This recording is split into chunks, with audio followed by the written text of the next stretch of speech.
एक बार थिम्मन नाम का शिकारी जंगल में शिकार के लिए निकला। जब वह जंगल से शिकार करके लौट रहा था, तब वहां उसे एक मंदिर दिखाई दिया। वह मंदिर भगवान शिव का था और उसमें एक शिवलिंग भी स्थापित थी। थिम्मन भगवान भोलेनाथ का एक सच्चा भक्त था, परंतु वह एक शिकारी था, जिसके कारण उसे शिवलिंग की पूजा करने की कोई विधि पता नहीं थी।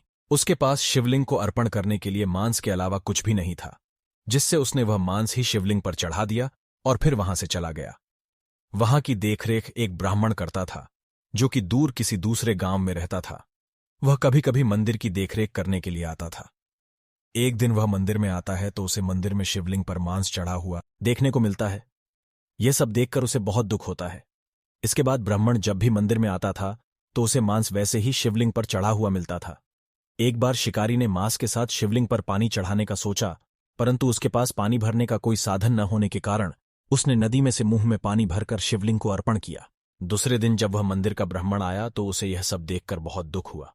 एक बार उस ब्राह्मण ने उदास होकर महादेव से पूछा कि भगवान, आपकी इस पवित्र शिवलिंग को कौन अशुद्ध करता है? यह जो भी है वह कौन है? आप मुझे बताएं, मैं उसे दंडित करूंगा। तभी शिवलिंग से आवाज आती है कि वह शिकारी तुम्हारी तरह ही मेरा बहुत बड़ा भक्त है। वह खुशी से जो भी चढ़ाता है मैं उसे स्वीकार कर लेता हूं। और महादेव ने यह भी कहा, अगर तुम उसकी भक्ति देखना चाहते हो तो झाड़ी के पीछे छुप जाओ। और उसने ऐसा ही किया। वह एक झाड़ी के पीछे छुप गया और शिकारी को देखने लगा। शिकारी मंदिर प्रवेश करता है। वह देखता है कि शिवलिंग की एक आंख में से खून बह रहा है। यह देखकर वह अपना चाकू निकालता है और अपनी एक आंख चाकू से काटकर शिवलिंग में लगा देता है। उसके बाद शिवलिंग की दूसरी आंख से खून निकलने लगता है। यह देखकर उसने फिर से चाकू निकाला, लेकिन वह सोचने लगा कि अगर मैंने दूसरी आंख भी काट के लगा दी तो मैं शिवलिंग को कैसे देखूंगा। फिर भी उसने अपनी दूसरी आंख काटकर उस शिवलिंग में लगाने का सोचा। जैसे ही उसने चाकू अपनी आंख की तरफ ले गया, तुरंत ही भोलेनाथ प्रकट हुए और उसे दर्शन दिए और उसकी आंखें भी उसे वापस लौटा दी। इसके बाद भगवान भोलेनाथ ने उन्हें आशीर्वाद दिया कि संसार के लोग तुम्हें अब कन्नापा नयनार नाम से जानेंगे। वह ब्राह्मण यह सब देखता रहा। यह सब देखकर उसकी आंखें भर आईं।